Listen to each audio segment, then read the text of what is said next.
Eu tô aqui também com o Gui, tá? Eu vou ativar o áudio dele e o... Deixa eu ver se eu consigo ativar o áudio dele aqui. Não consigo. Bom, mas então tá. Eu tava tentando ativar o áudio e o vídeo dele para ele dar um oi para vocês, porém não consegui aqui. Então, gente, é o seguinte, nós vamos falar um pouquinho sobre como que a cultura que você tem dentro da sua empresa pode afetar totalmente a sua implantação BIM, tá? A sua implantação BIM que eu falo pode ser em qualquer nível, ela é 100% dependente da sua cultura. A gente fala muito, quando a gente fala em BIM, os alunos BIM de implementação à venda. Quem que é aluno do BIM de implementação à venda? Só para eu saber aqui. Fora o José Carlos.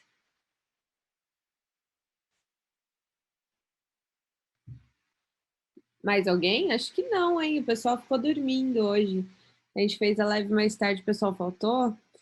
Oi, Rodrigo, tudo bom? Tem mais alguém do BIM de implementação à venda aqui com a gente agora?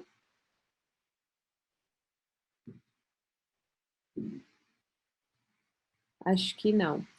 Então, seguinte, quem é do BIM de implementação à venda? Pergunta para vocês. Vocês já chegaram na minha aula? Vocês já assistiram a aula de gestão do conhecimento?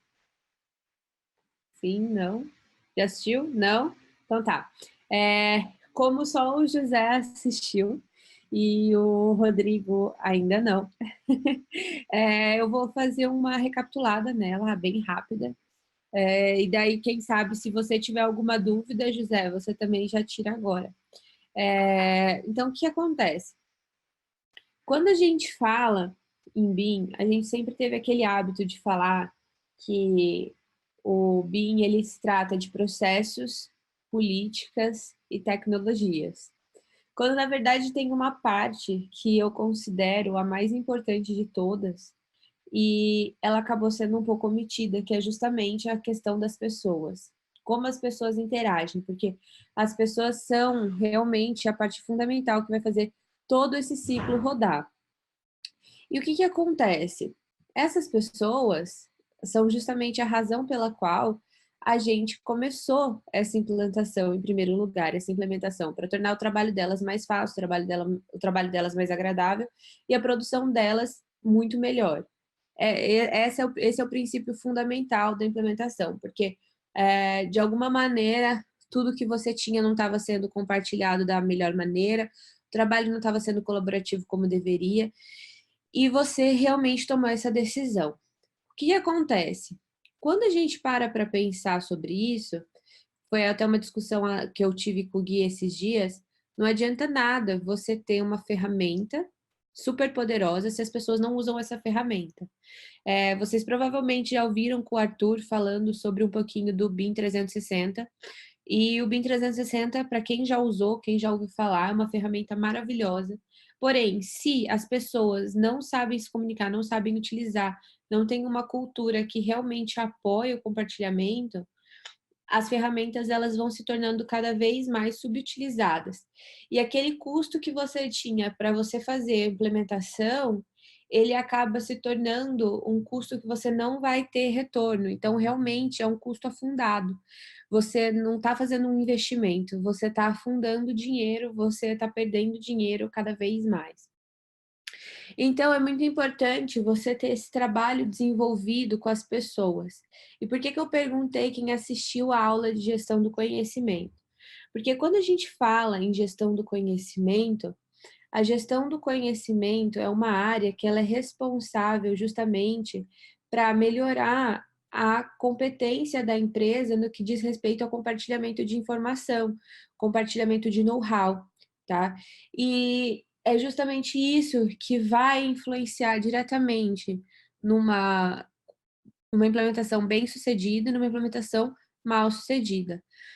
Só que existem várias dificuldades, que é um pouquinho do que a gente fala na aula, que eu vou dar uma pincelada bem rápida, só caso eu acabe utilizando algum termo estranho para vocês. Quando a gente fala em gestão do conhecimento, a gente tem que entender que existem dois tipos de conhecimento, tá?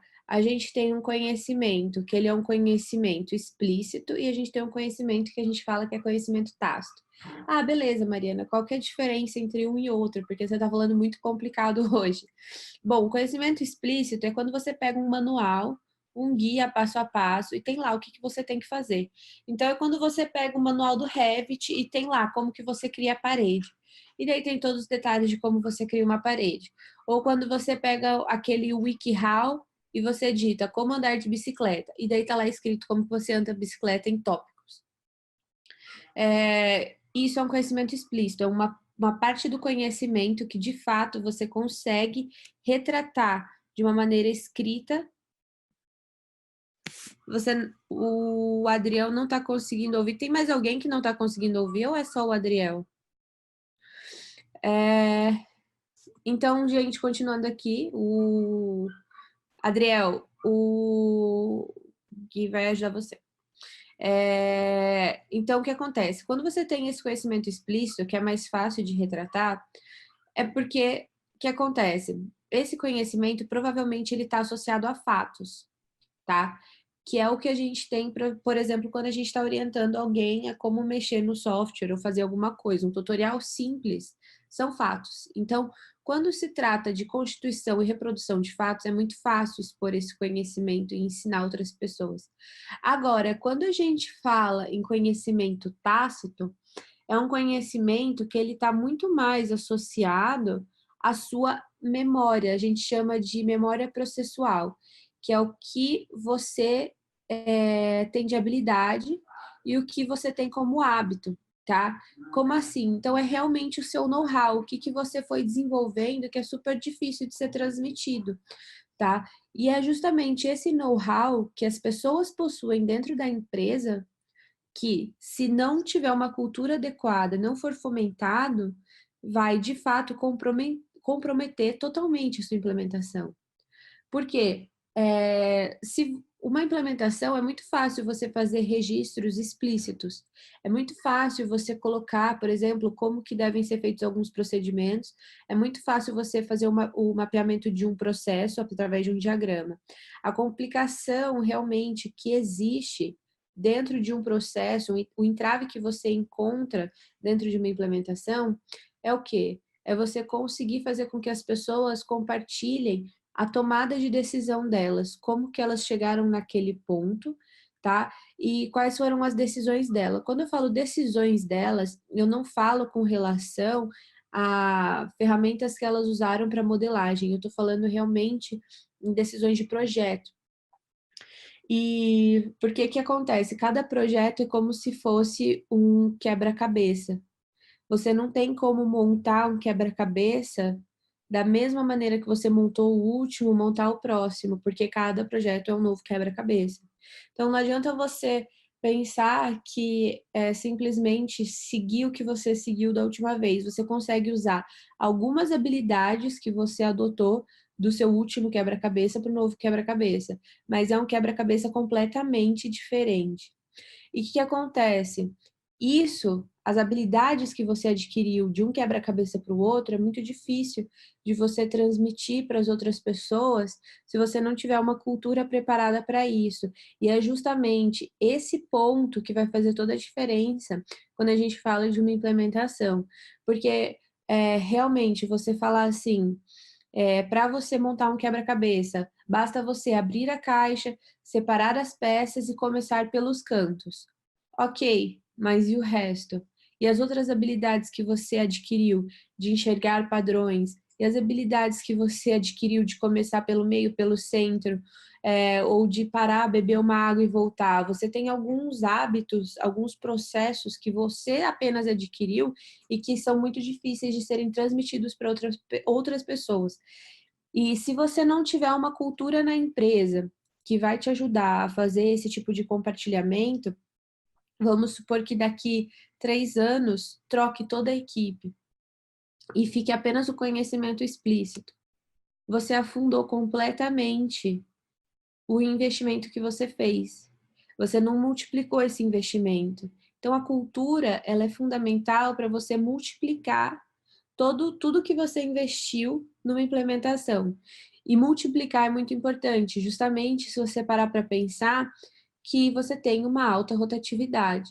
Estava conversando com o Fábio da Filipon e ele estava falando um pouco que, assim, a Filipon no começo, né, eles foram um dos precursores, assim, no que diz respeito à implementação em escritórios, no escritório deles.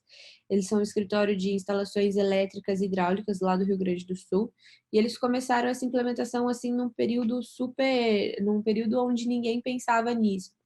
E o que aconteceu? Eles tinham uma cultura excelente, só que a gestão do conhecimento acabou não sendo uma grande preocupação, e daí teve uma rotatividade dos funcionários e tá tendo essa dificuldade. E daí eles perceberam essa necessidade agora de realmente multiplicar o conhecimento ainda mais.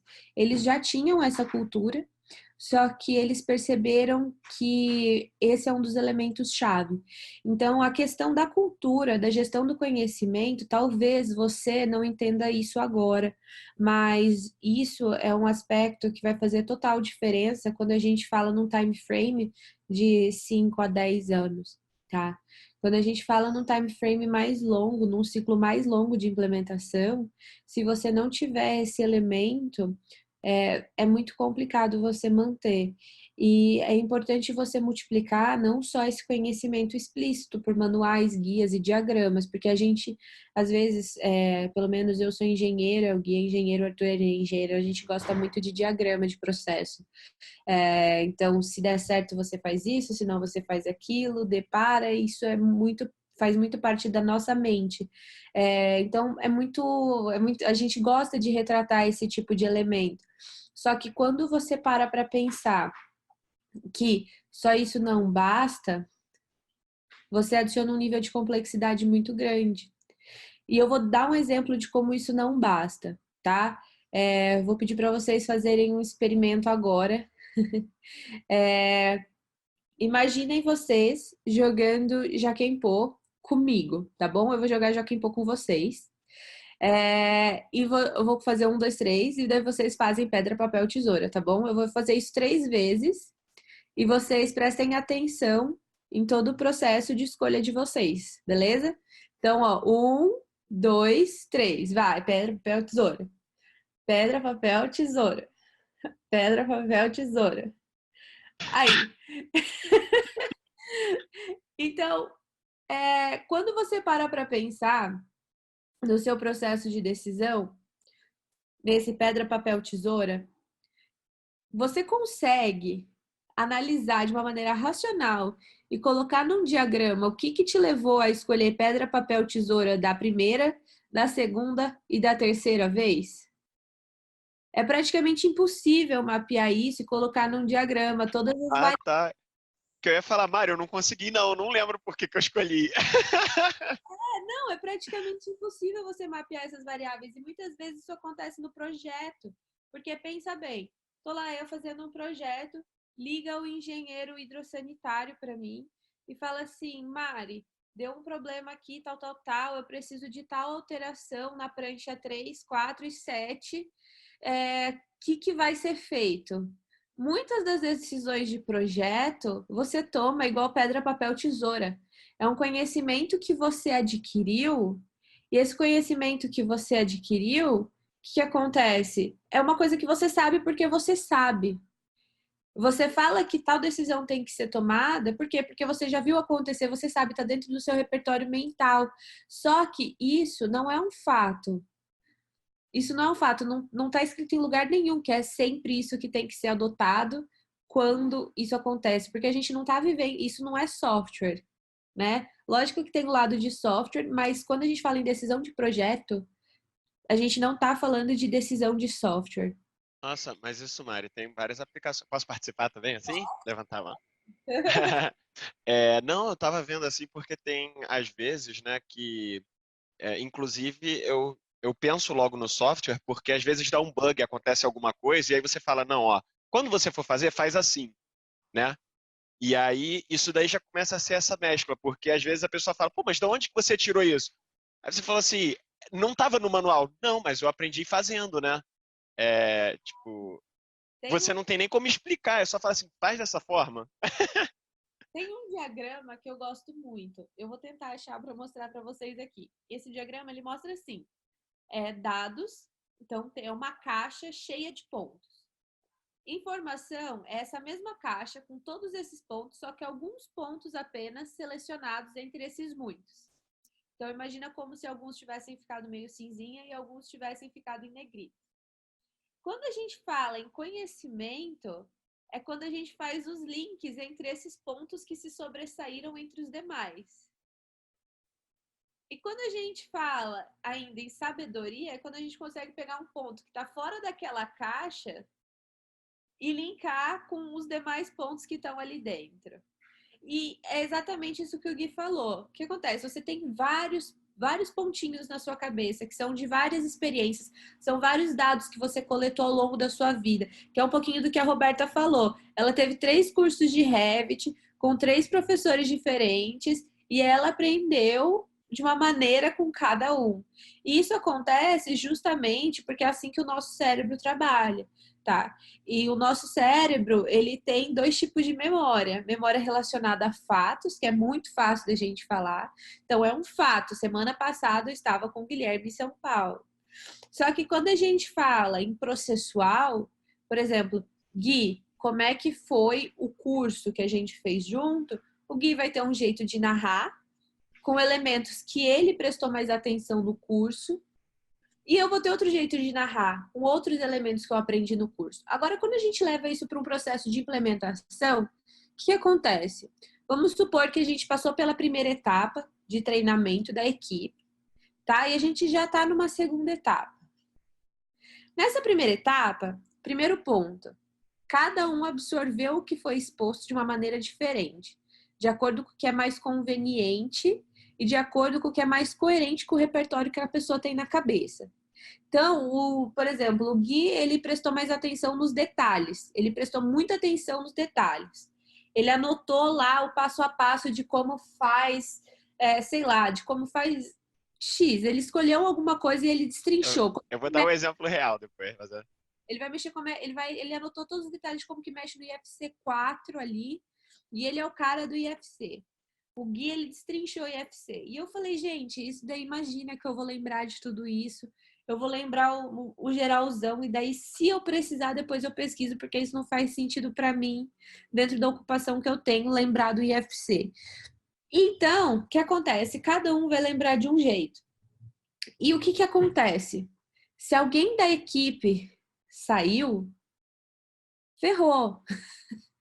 Porque você deu o treinamento, às vezes contando que o Guilherme ia ser o cara que ia saber tudo, e o Guilherme, dali 3 meses, por algum problema de saúde, alguma oportunidade profissional melhor, ele saiu. E onde que ficou esse conhecimento? Então, a gestão do conhecimento, se você não tem uma cultura que facilita essa transmissão, você tem um problema muito grande para você gerenciar. Porque você basicamente está jogando todo o caminhão de dinheiro que você investiu dentro da sua empresa fora. O que você ia falar do exemplo, Gui?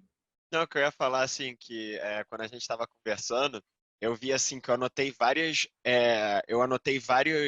como é que se fala? Coisas interessantes, né? Características interessantes. Não necessariamente que eu fosse aplicar, mas coisas que me chamaram a atenção. E aí, quando eu vi você, tipo, já estava falando dos números, que o quanto é que é economizado, não sei o que, eu faria assim, eu escutei isso, só que eu não anotei nada disso. Eu achei curioso, que, tipo, tudo foram curiosidades, né? O que eu anotei foram curiosidades e você também, mas só que a gente anotou curiosidades diferentes. Eu gosto de anotar números, porque eu trabalhei muito tempo na área comercial e de marketing. E, embora não pareça, comercial a gente trabalha muito com números. O convencimento, às vezes, é muito em cima de números. E eu acabei, e assim, eu já sou engenheira, trabalhei na área comercial que mexe com números, então a minha paixão por números, ela só se multiplicou. Mas é que o Carlos, ele perguntou, falando em BIM, isso não depende do nível de maturidade da equipe? Não. Às vezes você tem uma equipe super matura, uma equipe que tem uma maturidade elevada, uma equipe que super entende de processos, você tem grandes experts trabalhando ali, só que você não tem uma cultura de disseminação. Você pode até ter uma cultura de colaboração, mas você não tem uma cultura de disseminação. Isso pode acontecer. Como assim, Mariana? Você tá ficando louca? Eles colaboram, mas eles não disseminam? Isso acontece. Então, como assim? Ah, eu sou uma expert, você é um mega expert. A gente colabora naquele momento do projeto, só que a gente só colabora elementos estritos ao projeto. Então, a gente colabora, a gente troca informações sobre aquilo, só que a gente não colabora o conhecimento como um todo que eu tenho. E quando a gente fala em gestão do conhecimento e multiplicar o conhecimento dentro da empresa, a gente está falando justamente disso. E eu vou falar de algumas empresas, não vou falar o nome das empresas, mas vou falar algumas estratégias de empresas que eu conheço, que eles adotaram e que realmente são estratégias interessantes e que têm esse potencial multiplicador. Eu posso aproveitar só para tirar uma dúvida, então? Que, que isso daí seria assim, que eu vejo que, como eu falo muito, eu acho que eu faço isso sem querer, sem pensar que eu estou fazendo, mas eu falo assim, não, olha, porque quando eu fui para campo uma vez, eu tive experiência com isso, então, por isso que o Carlos perguntou, tipo, nível de maturidade. Não, às vezes é uma experiência que você teve com, porque eu fui para campo e daí no campo eu vi que era uma realidade, e aí eu falei, olha, se você fizer isso no projeto, vai ficar difícil para as pessoas entenderem na hora de construir. Então, não é nem, né, tipo, um conhecimento. Mas aí eu chegar e compartilhar essa minha experiência, que não é relacionada ao projeto especificamente, mas a minha experiência de vida, como basicamente o que eu estou fazendo aqui agora, minha cabeça tá. Tipo, e aí é isso, a gente está agregando um conhecimento que não é propriamente relacionado ao assunto, mas Isso. que. Quando, assim, o que acontece? Voltando, eu vou dar esses exemplos das empresas e daí eu Ah, acho que tá. você conseguir absorver. É o seguinte, quando eu falo que, por que que acontece? Eu vou falar desde o começo só para todo mundo não se perder. Então, você tem uma equipe de experts com uma maturidade super legal, as pessoas colaboram entre si, todos têm um conhecimento aprofundado do que é BIM, todos têm um conhecimento aprofundado dos elementos e ferramentas, todas as pessoas têm um conhecimento aprofundado de processos, ok? Todo mundo está trabalhando super bem. É uma equipe que foi montada recentemente, alguns são novos, outros são velhos, mas a sinergia, de uma maneira geral, tá ok. Só que o que acontece? Essa é uma equipe boa, tá com nível de maturidade ok, porém, isso não significa que a cultura e que o senso de gestão o gestão de compartilhamento, a gestão de conhecimento está sendo feita de maneira correta e eficiente, tá? O que que acontece? Essas pessoas, elas estão colaborando entre si por uma meta em comum, que é resolver os problemas daquele projeto, ou do projeto X, Y e Z. Então, elas trocam informações específicas com relação àquilo. Então, por exemplo, deu um problema na tubulação X. Ah, vai ser solucionado assim, assim, assim, por conta disso, disso, disso. Ok. E é basicamente nesse nível que se dá a troca de informações, tá? Quando a gente fala numa cultura que trabalha a gestão do conhecimento e que, de fato, é uma cultura multiplicadora, tem alguns cases que eu vou compartilhar agora. Então, tem empresas que, aos sábados, que é um dia, entre aspas, mais tranquilo, no sábado de manhã, num período de 45 minutos, cada um dos funcionários tem que preparar um keynote, uma mini palestra, uma mini aulinha para as outras pessoas sobre algo que ela escolheu relacionado a projeto. Algo que ela sabe, que ela domina, ela tem que falar por 45 minutos para toda a equipe. Esse é um exemplo. Então, imagina, todo sábado você realmente tem uma troca profunda do conhecimento de uma pessoa com as demais. Outro exemplo, a empresa, ela investe em você para você participar de eventos externos. Você participa desse evento externo na contrapartida de que você tem que compartilhar tudo que você absorveu com as demais pessoas em um determinado dia e horário. Ou então, empresas em que você tem créditos que você tem que utilizar, na contrapartida, novamente, de que você tem que compartilhar isso com as outras pessoas. Então, são alguns cases super legais e que funcionam. O Décio da Foster, ele fala muito disso, que existe essa preocupação de uma maneira assim, chega a ser até fora da curva, dentro da Foster Partners. Eles trabalham muito com isso lá dentro. Grandes escritórios, eles têm essa preocupação. A gestão do conhecimento, ela vem muito da NASA, tá? A NASA trabalha muito nesse formato. Empresas como Facebook, Twitter, o Google, não sei se vocês tiveram essa oportunidade, mas o Google tem um canal no YouTube que chama Google Talks. E nesse Google Talks, o pessoal do Google traz profissionais, autores de vários livros, para dar palestras de 1 a 2 horas falando sobre determinado assunto para os funcionários. E por que isso é tão importante? A hora que você começa a ver os tópicos que o Google traz para dentro da empresa, de alguma maneira, mesmo que totalmente indireta, se relaciona com o que essas pessoas fazem dentro do Google. Então, por exemplo, privacidade de dados, marketing e várias palestras de autores são de alguma maneira linkada com o que essas pessoas fazem.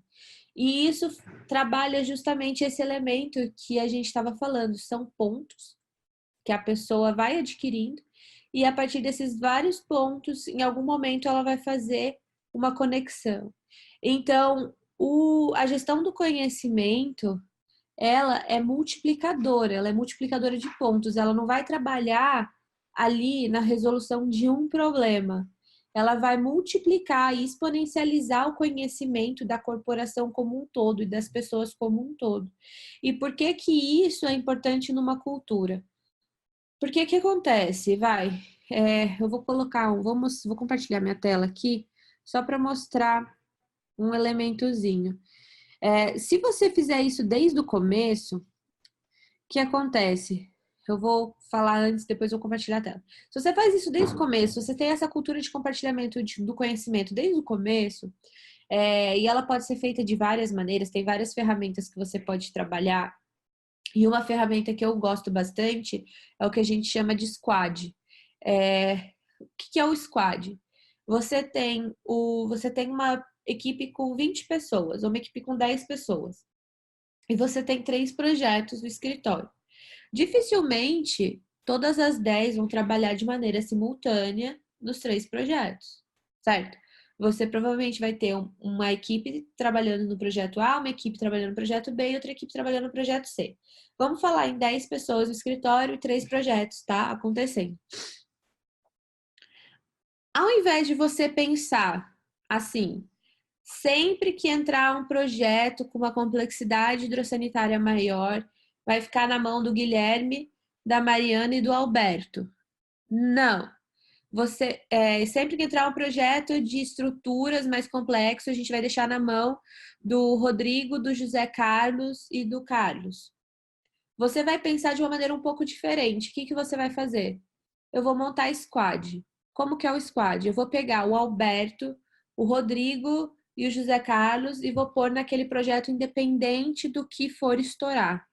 Porque o que acontece? Assim eu obrigo todos eles a buscarem conhecimento fora da zona de conforto deles. Porque, pô, é muito fácil. Eu já estou acostumada com o Gui, eu já estou acostumada com o Alberto, a gente trabalha super bem ali, a gente tem nossa dinâmica. Eu já sei o que o Gui sabe, o Gui já sabe o que eu sei, a gente não se intromete muito no que que o outro faz, e a gente deixa rolar assim. É diferente quando você tem um squad. O squad são pessoas com habilidades diferentes, capazes de resolver aquele projeto, mas pelo conhecimento que cada uma tem, ser tão diferente do conhecimento que a outra tem, você tem essa troca. Então, são o que a gente chama de cross-functional teams. Você consegue fazer essa troca. Então, vamos supor, se você faz isso desde o começo, essa questão dos squads, eu vou compartilhar agora a minha tela e vocês vão entender como que isso é super interessante. Compartilhar a tela. Então, aqui, só confirmem para mim se vocês estão vendo a tela. Estão vendo a tela, Gui? Vamos. Tá. Então, você tem esses gráficos aqui, tá? E esses gráficos, eles estão divididos por papéis. Então, a gente vê aqui que o... Opa! A gente vê aqui... Tô tentando pegar a caneta. A gente vê aqui que o BIM Manager, né? Ele tem, então, aqui pessoas, né? Ele tem tecnologia, ele tem política. Opa, nossa, gente, eu tô péssima para desenhar nisso aqui. Eu não consigo ver meu mouse. E daí eu tenho os processos. E a gente tem ali o engenheiro BIM, ele tem que ter um foco maior em tecnologia e processos, enquanto o modelador BIM, ele tem que ter um foco muito maior em apenas tecnologias. Nós sabemos agora, pensando eu como dono da empresa, que um BIM Manager vai me custar muito mais do que um BIM Modeler. Isso é óbvio, a gente sabe pela matemática que um custa mais do que o outro, justamente pelo tanto de informação que um teve que adquirir em relação ao outro, certo? É, e a gente sabe também que se o BIM Manager for muito bom, às vezes, e a sua empresa é uma empresa meio mediana, a chance dele ir para uma empresa maior com uma remuneração melhor também é muito grande, ou dele arrumar um emprego fora, porque ele já adquiriu todo o conhecimento que ele precisava. Esse é um risco que você está correndo. Agora imagina, se você aposta todas as suas fichinhas nesse cara e deixa todo o conhecimento que você tem e que você investiu na mão desse cara. Você tem uma complicação gigantesca, porque você não estimulou a troca. Então, qual que é o ideal? O ideal seria você colocar, fazer cross-functional teams. Como assim? Você pegar pessoas que têm um grande conhecimento em pessoas. Vou até diminuir essa tela para eu conseguir riscar aqui. Deixa eu tentar. Porque tá difícil tentar enxergar aqui com sem o mouse. Tá super complicado aqui. Vamos ver aqui se eu consigo. Tenho Agora, que conseguir apagar. Vou ter que fazer uma aula de como é que vocês falam para mim, Gui? é, Iniciação digital, como é que é? o Arthur que sabe, o Arthur vai falar aí. O Arthur vai falar. Ah, Porque... Pode e falar. Mari, para aproveitar essa da questão dos squads, foi o que a gente fez com o curso do BIM na implantação à venda, quando a gente montou os grupos. Primeiro, a gente montou com uma ideia inicial, porque a gente estava conhecendo as pessoas ainda, e aí agora a gente pegou e remexeu todo mundo. E o princípio inicial foi: ninguém vai ficar no mesmo grupo que outras pessoas. Então, assim, vai todo mundo ficar num grupo de novas pessoas. Isso na outra prática vai ser mais difícil, porque já vai ter tido duas iterações. Mas agora a gente pegou cada pessoa de cada grupo e dividiu todo mundo. Então, justamente, promover essa troca, e na terceira a gente vai ter que vir com uma outra ideia, mas aí vai depender da próxima prática também. Eu vou Aí, pausar o compartilhamento. Aí, pausei. Vocês estão me vendo ou vocês estão vendo minha tela, só para eu saber? agora tá tudo apagado. É isso aí. É, é, então, o que acontece? Se você ficou muito dependente de um BIM Manager, por exemplo, e você não estimulou esses cross-functional teams, se esse cara resolveu sair, você vai ficar com um monte de BIM Modeler, no máximo com um BIM Engineer, e você não vai ter para onde correr. E daí, às vezes, para você achar uma pessoa que vai entender dos seus processos como, como um todo, que vai entender das pessoas como um todo, você vai ter um time frame ali de quebra muito grande.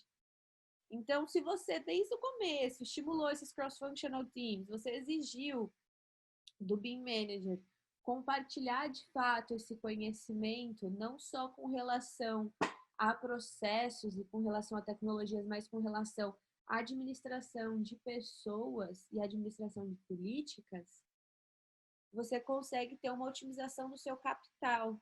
Você consegue realmente multiplicar o conhecimento que você contratou para dentro da sua empresa, tá?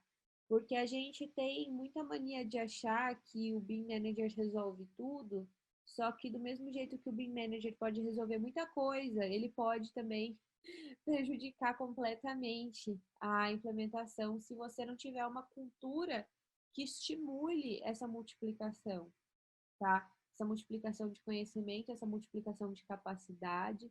E esse exercício que vocês fizeram, então, foi muito bacana, né? Como é que foi o resultado? O pessoal gostou? José, fala seu feedback aí. Quem é aluno do BIM da implementação à venda, fala um pouco como é que foi essa troca de equipes. Ah, não, a troca vai acontecer agora, Mari. A gente fez a divisão hoje. Ah, vocês fizeram divisão hoje? Foi, mas aí você não posso falar não, que vai ser spoiler, que a gente ainda tá arrumando aqui. Eles ainda não fizeram, então, isso. Não, a prática a gente vai lançar semana que vem. A Ah, gente, a gente deu uma olhada assim, a gente teve uma ideia para botar todo mundo, falar, não é, como é que é? Não é tirar da zona de conforto. Você viu? Eu acho que isso daí foi um vídeo que eu assisti.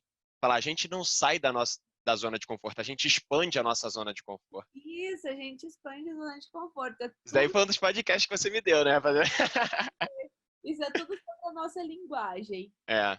A gente fala sair da zona, não, você expande, você só faz com que se você não estava muito confortável, você pratica aquela área até que você ganhe um certo conforto nela. Óbvio que você vai ter, aqui você é muito, enfim, o seu porto seguro, mas você vai cada vez expandir mais essa zona.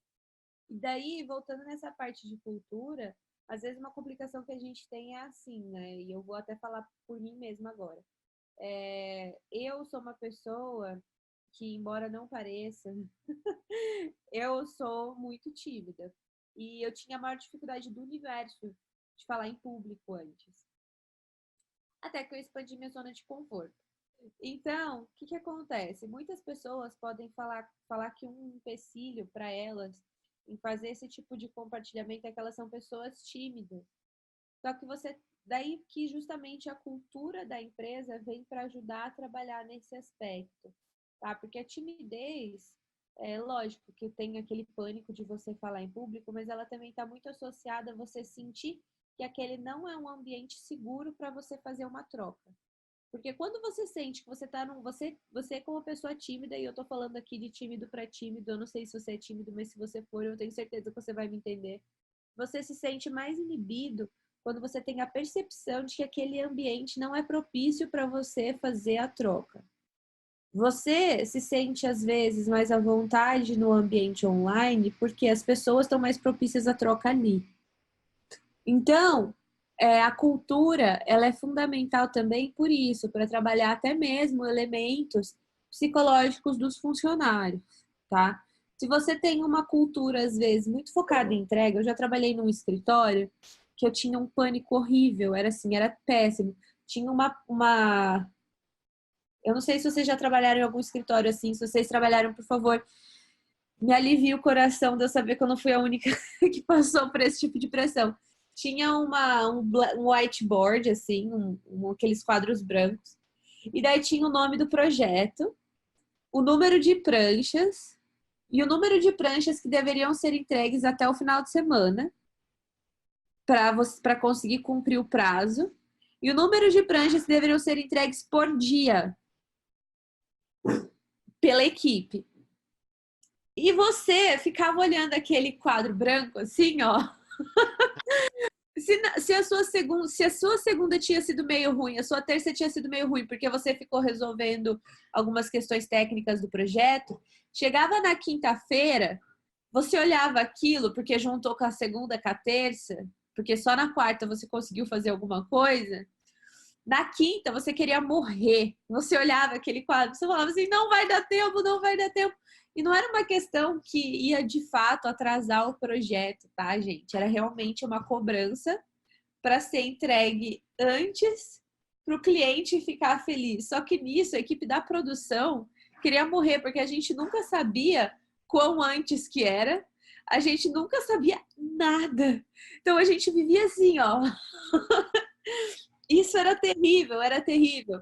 Então, assim, quando você está num ambiente desse, que você vive assim, você não consegue trocar informação, porque você está em conflito o tempo inteiro. Você fala assim, não, eu não vou falar com você, porque, olha, tenho que terminar aqui. E daí você fica que nem um louco para você terminar todas as pranchas, para você fazer toda a entrega que você tem que fazer.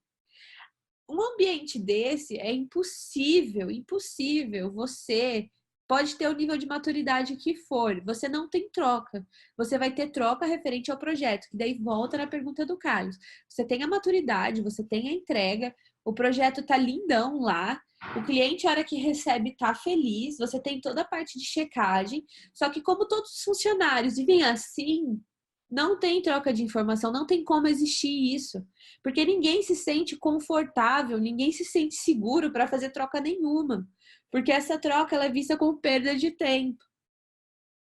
É, e vem cá, Mário, só tem uma coisa que, da mesma forma que eu falei, gente, o José, se você quiser falar alguma coisa aí, ele teve uma reação também quando você falou dessa dos prazos. Eu não sei como é que ele trabalha lá com os prazos dele, mas é.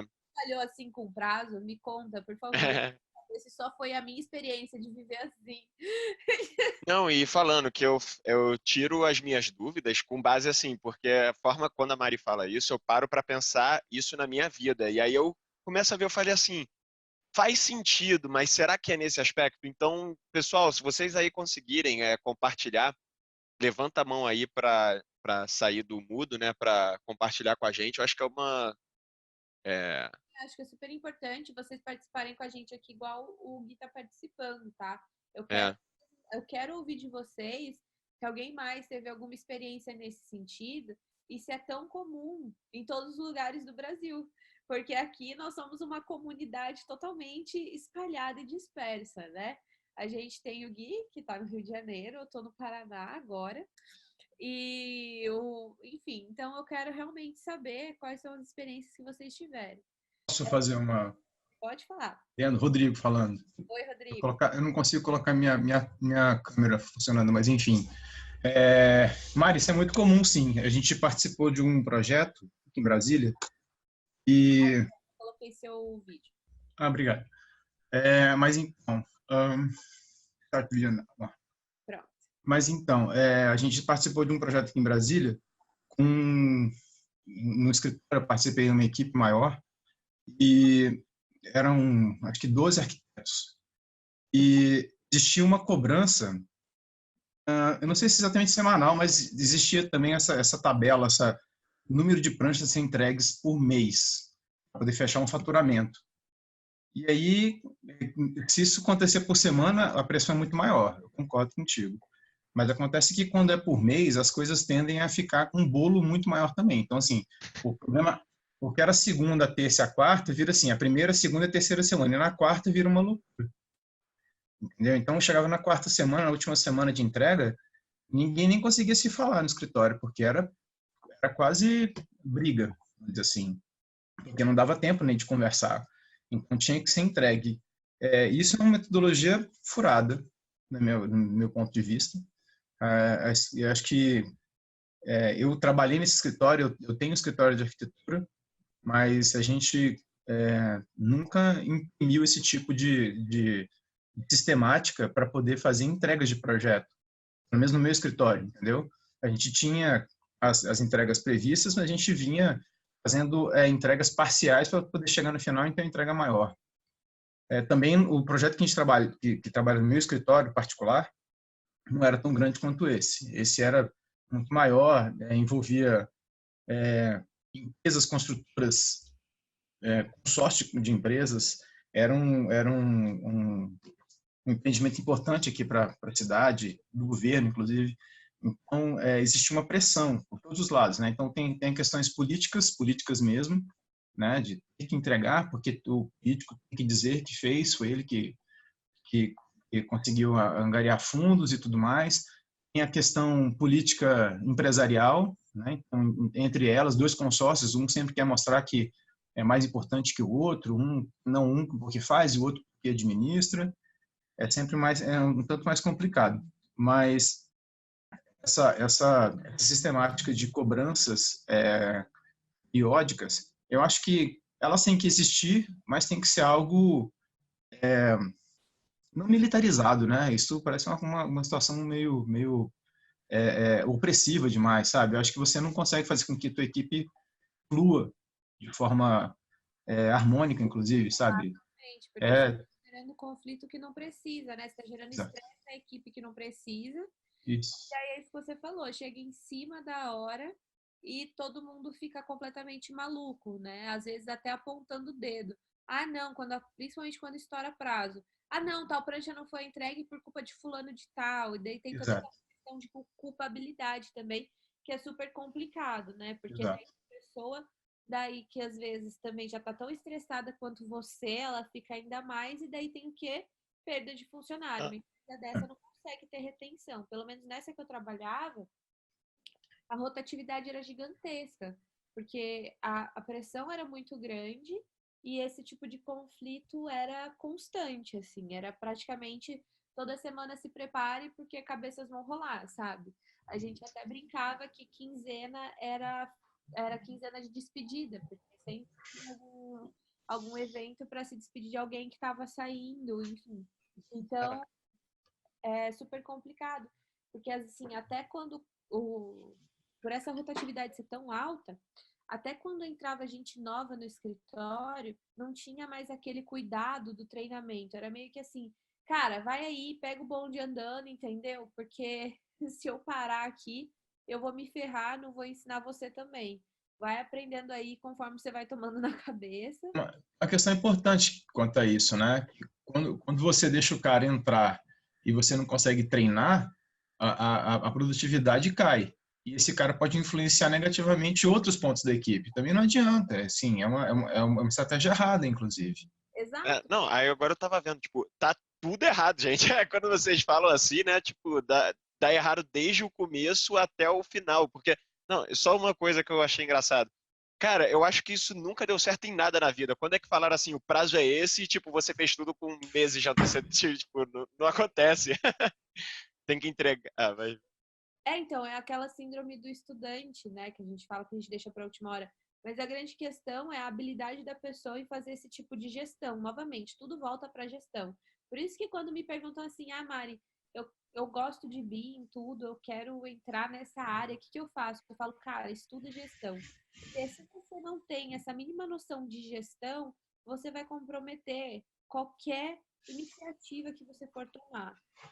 Então, você essa questão de gestão justamente por esses aspectos que o Rodrigo apresentou, que eu estou apresentando. O que acontece? Um elemento, ele desencadeia outro, tá? Então, por exemplo, esse elemento da pressão, o que ele vai desencadear? Conflito. Ele vai desencadear muito conflito, tá? Principalmente no caso dele, era na última semana do mês, então tinha aí 3 semanas para recuperar os relacionamentos. No meu caso, era toda semana. Então, nem tinha esse tempo para recuperar relacionamento. As pessoas saíam mesmo, saíam mesmo. Daí o que acontece? Com essa rotatividade de profissionais, o que acontece? Você acaba desestimulando o treinamento de novos, porque não dá tempo. Porque o que acontece? O cara já entrou tentando cobrir um outro, e daí você já está fazendo todo o trabalho de implementação que você fez e por água abaixo, você não está tendo uma continuidade.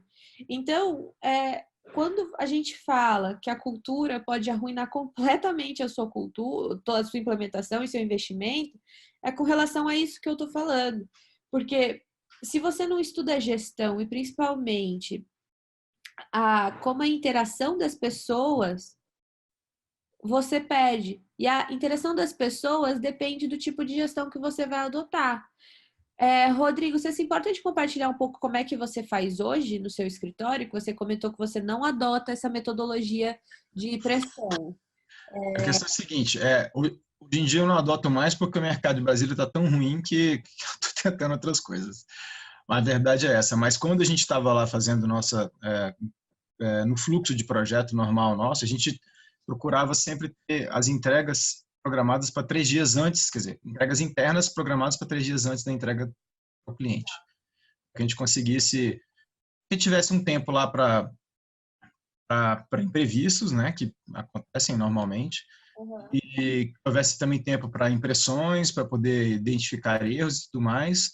Então, a gente fazia uma pré-entrega interna, para então poder ter uma entrega definitiva 3 dias depois.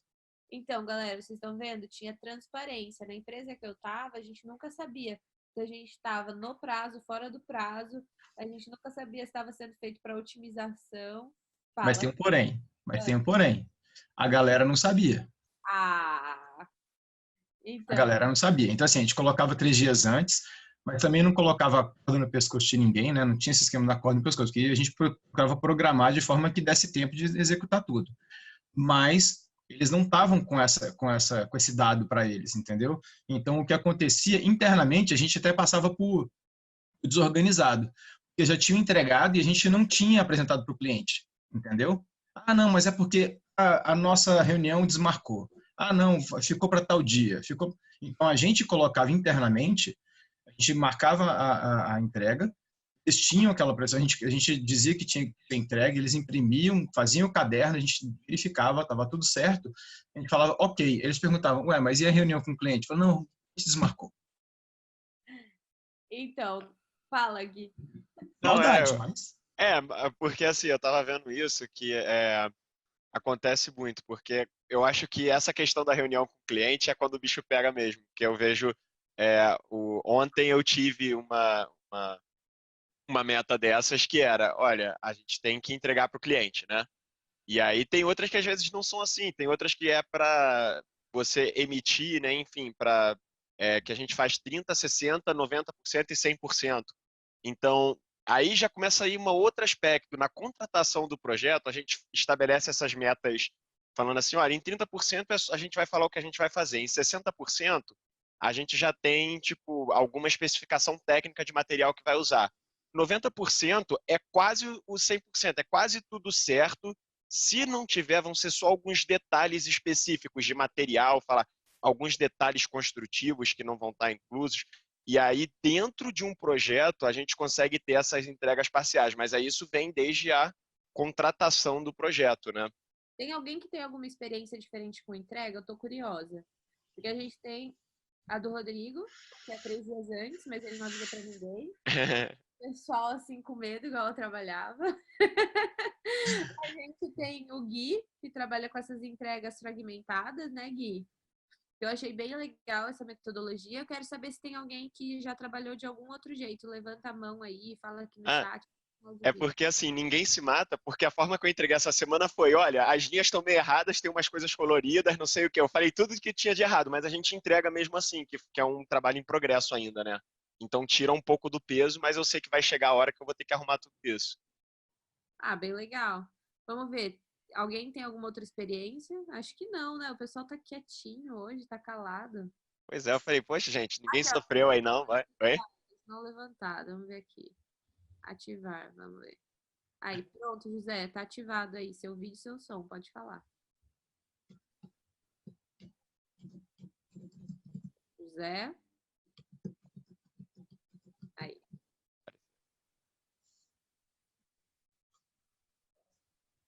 Eu não tô ouvindo alguma coisa. Tá ouvindo alguma coisa do José?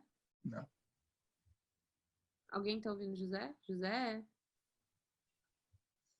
Oi? Oi? Consegue me escutar? Agora foi. Agora sim. Fala, galera. Tudo bem? Tudo bom. Pô, eu tenho algumas experiências diferentes. E, bem, mas se tratam de projetos diferentes. Vamos. Ah, quando eu trabalhava com projetos, entrega de projetos de parte tipologia residencial e etc., lá na minha cidade a gente trabalhava com metas. Então, estabelecia um prazo e tinha a data marcada para entrega para o cliente e fazia esse seccionamento como Mariana não, o Alberto?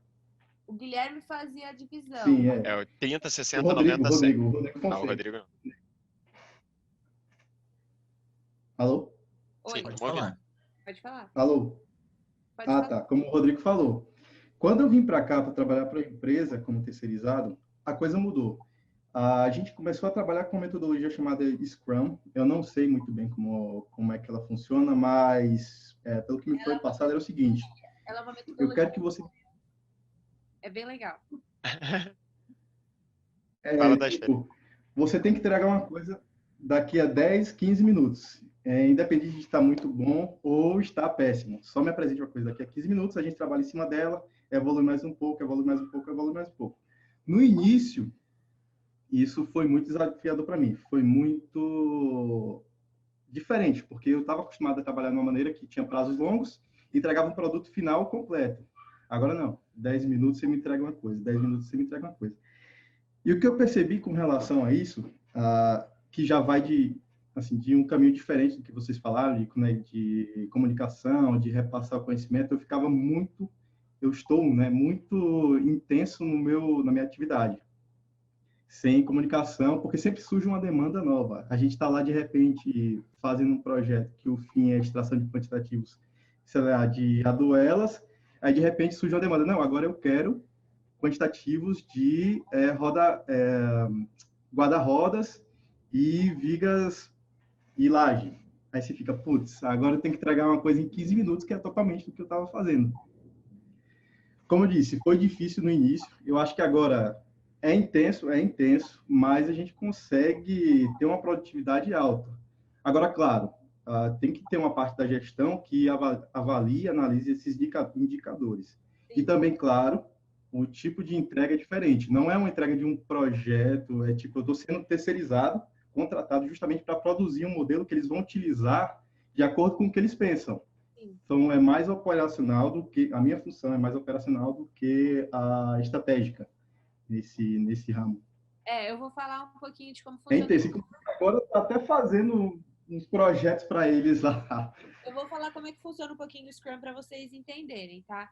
O Scrum é uma metodologia agile, tá? Essa metodologia agile, ela veio muito dos games e do web design, dessa área mais virtual, tá? Se vocês quiserem visitar o The Agile Manifesto, tem na internet, é bem bacana.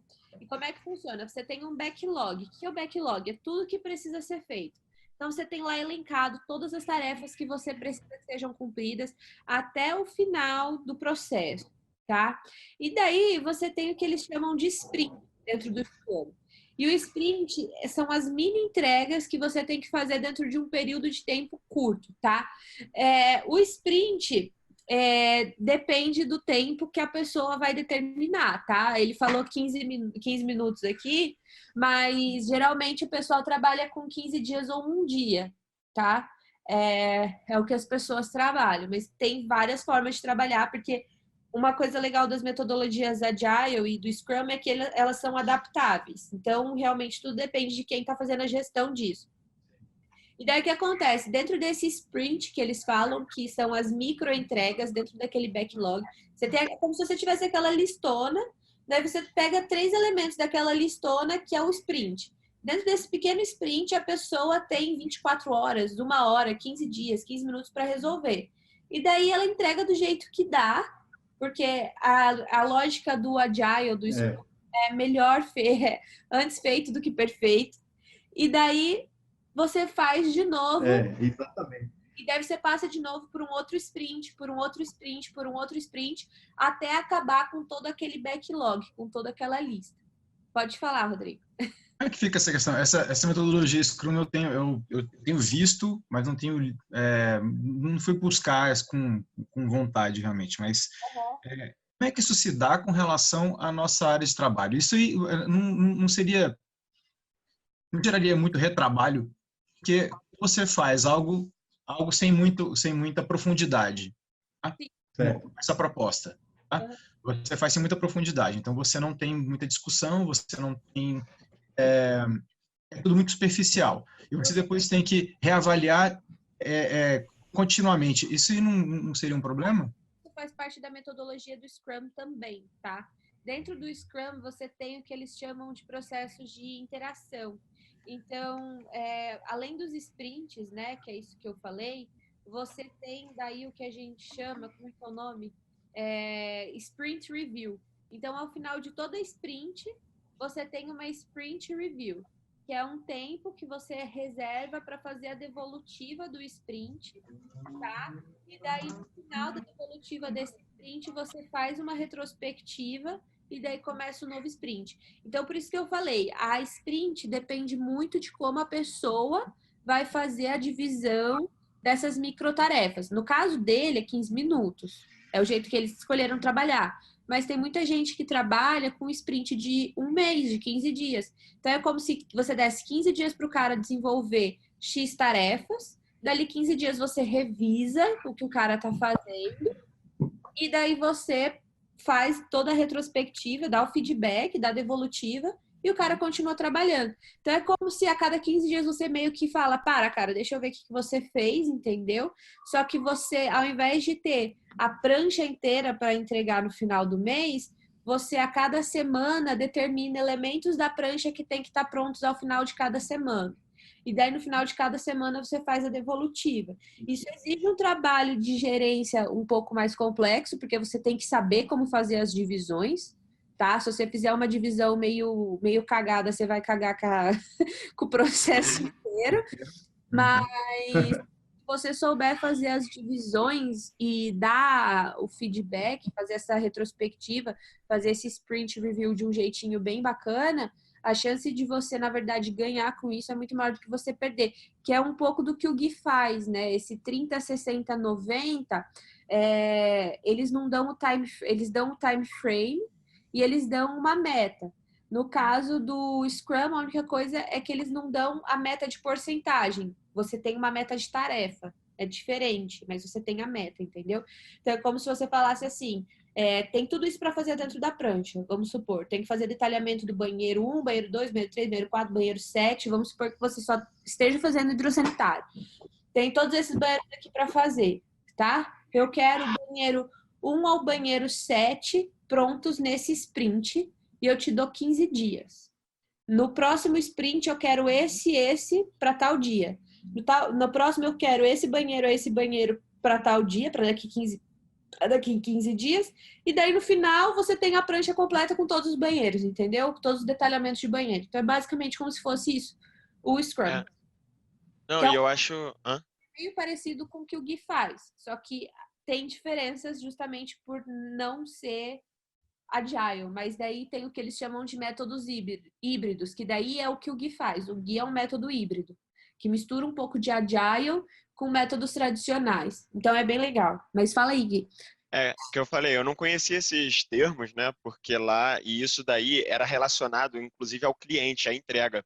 Só que vendo o que a gente faz dentro dos processos da empresa, a linha foi essa, até para dar o exemplo real do projeto que eu entreguei parcialmente ontem. A primeira etapa do projeto foi justamente determinar as condições existentes, porque a gente está fazendo o fechamento de uma planta de processamento de carvão. Então a gente teve que identificar todos os contaminantes e tudo. Então foi uma etapa inteira que a gente não propôs nada, porque a gente não sabia o que tinha. Então falou todos os utilitários que tinha, né, de tubulações subterrâneas, e aí foi. E aí agora a segunda etapa, que foi a parte da gente falar o que a gente propunha, a gente ainda não tinha as informações da cidade, ou seja, das tubulações da cidade. Então, para onde é que a gente vai levar as tubulações existentes? Porque eles vão continuar a utilizar os prédios, só vão parar de fazer o processamento de carvão. Mas a gente não sabia para onde que ia mandar. Então a gente falou, olha, a gente vai ter que fechar essas tubulações daqui, mas para onde elas vão a gente ainda não sabe. E aí chega uma nova informação, e aí essa informação chegou para variar sexta-feira de manhã, né? E aí me deixou de cabelo pro alto aqui. E aí eu falei, não, então olha, vai sair daqui e vai ligar lá embaixo. Aí eu tive que preparar, porque os dados vieram não no padrão da empresa, aí eu preparo os dados que vieram da cidade para apresentar no padrão da empresa, como tubulação existente, e aí desenhar, né? Isso tudo, gente, só CAD, né? Tipo, nada disso, eu tô fazendo Civil 3D, mas como esse projeto está sendo muito assim, tá tudo mudando, eu nem parei para setar nada em 3D, porque eles querem falar, eles não sabem nem o que tem lá, então de que adianta saber as elevações? Não sabe nem horizontalmente onde é que está passando a tubulação, eu tive que usar as plantas da década de 60, então, e daí a gente já começa a ver como é que vai encaixando o projeto. E agora, e aí como eu não sou tipo a pessoa que está responsável pelo projeto, eu não sei nem para onde que vai agora. Eu falei, tá, a gente propôs bastante coisa. Aí eles vão analisar lá e falar, não, ó, beleza, isso daqui a gente faz. Aí agora mais uma reunião com o cliente vai acontecer e aí vão ter novas tomadas de decisões. Essa é a diferença, é que o 30 e o 60, 90, 100 são entregas pro cliente, mas bem tranquilas assim. Tipo, o cliente sabe que vai vir, né, esse Scrum, ele sabe que vai vir essa bagunça, E ele aceita. E ele fala, olha, tem que melhorar isso e tal. Então, eu recebi, inclusive, uma devolutiva do cliente na quinta, mas aí eu falei, não, isso daí é para a semana que vem. Eu tinha que entregar outra na sexta. E aí vai indo assim. E são todos os projetos assim, engraçado. Tipo, já entrou na cultura da empresa, 30, 60, 90, 100. E acertado com o cliente, não é nem interno isso só, né?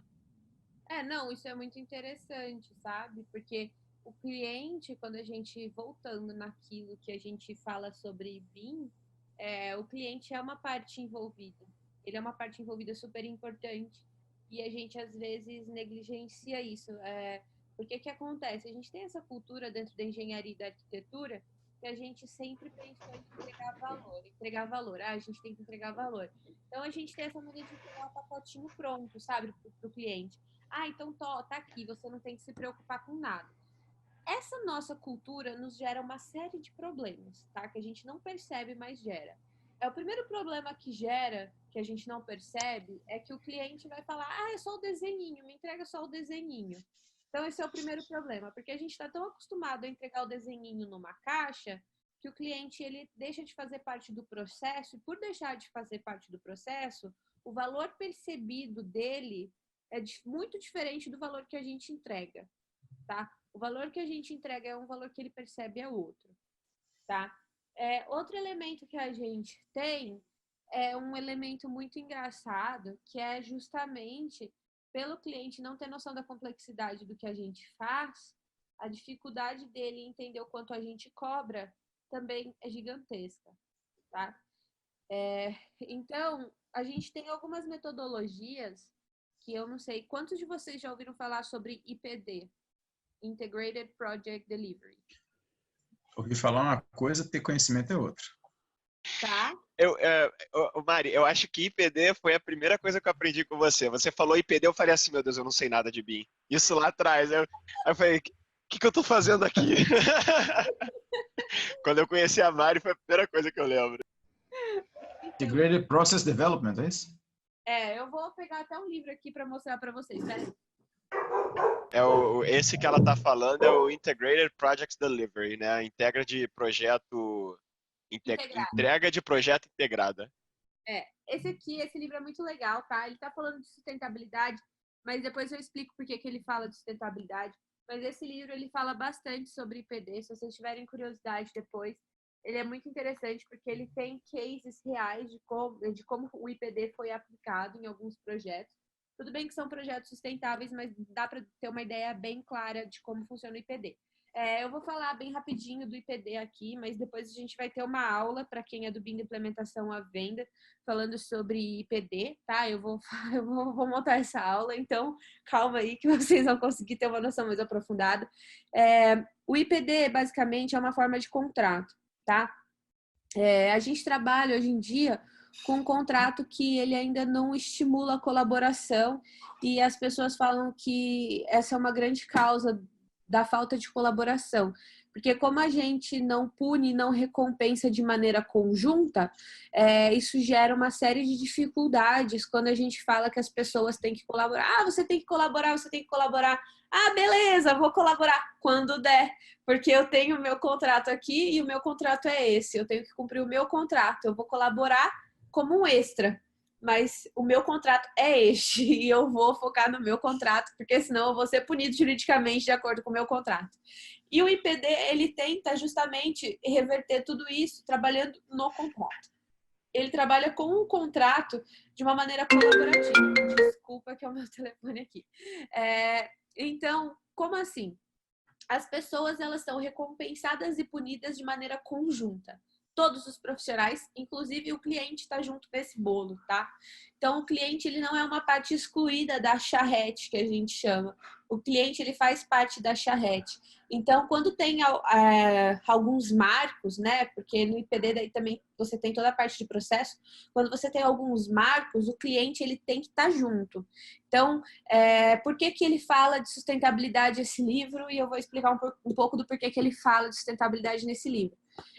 Eu não sei quantos de vocês já ouviram falar do LEED, a certificação LEED. Todo mundo já ouviu falar, né? Pelo menos sabe o que é de beber, de comer, tá bom. Então, O LEED ele é uma certificação relacionada à sustentabilidade e dentro do LEED você tem pontos para quem trabalha com essa metodologia de projeto integrado. E para comprovar essa metodologia de projeto integrado dentro do LEED, você tem que realmente envolver o cliente, mostrar as reuniões, tem que ter a assinatura das pessoas nessas reuniões e por aí vai. Então, é muito interessante quando a gente fala em projeto integrado, porque estimula a troca e a corresponsabilização, tá? Não tem mais aquela questão de profissionais antagônicos. Muitas vezes você joga a culpa do que você fez no outro, porque foi o Guilherme que me falou que era melhor fazer assim, então eu fiz, porque o Guilherme falou, sabe? Então você tem muita dessa questão de passar a culpa e não se corresponsabilizar. Então o IPD ele tenta justamente trazer dentro do âmbito de contrato, do âmbito contratual, todas essas problemáticas. Então é muito interessante. É uma transição ainda mais complicada do que o BIM, porque a gente daí vai estar mexendo ainda numa parte jurídica. Só que se torna super interessante do ponto de vista de colaboração, participação e compartilhamento, tá? O que a gente estava falando antes disso, gente? Que eu até me perdi. Sobre Scrum e sobre Agile. Eu queria saber até se você tem alguma literatura para a gente ler a respeito. Eu acho que eu tenho algum PDF. Eu também vou fazer a aula no BIM Implementação à Venda falando um pouquinho sobre isso, mas eu devo ter algum PDF. E daí, tendo algum PDF, eu compartilho no blog. Eu faço um artiguinho pequenininho no blog e coloco lá os PDFs que eu tenho. Beleza, bacana, obrigado. Porque realmente falta muito material de Scrum e Agile aplicado à engenharia e arquitetura. Sempre ligado à TI, né? Porque veio do TI, e assim, hoje em dia o pessoal tá fazendo várias adaptações de Scrum e de Agile para tudo. E chegou numa adaptação tal que eles falam até no que eu falei que são métodos híbridos, que deve ser mistura tradicional com Agile e daí você faz um unicórnio aí, ou pelo menos um cavalo com cone de sorvete na testa. Então, é super interessante esse assunto de entregas, né? Eu gosto bastante, porque é uma parte de gestão que vai influenciar de novo toda a sua cultura. E daí, voltando, como que a cultura pode prejudicar toda a sua implementação, é aquela nossa mania de falar, né?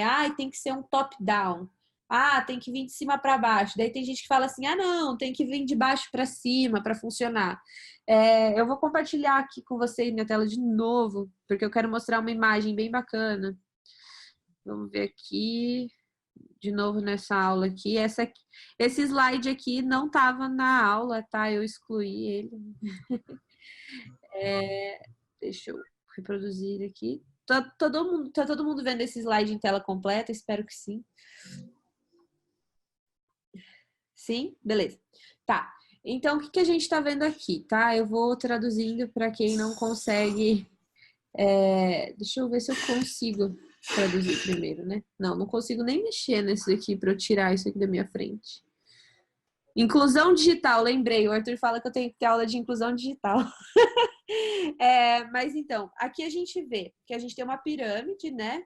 Que daí é o vulgo top-down e o bottom-up, que a gente fala. Então, é de cima para baixo, de baixo para cima. E o que essa pirâmide fala? Que, na verdade, não é um trabalho nem só de top-down, nem só de bottom-up. É um trabalho muito mais holístico aí, tá?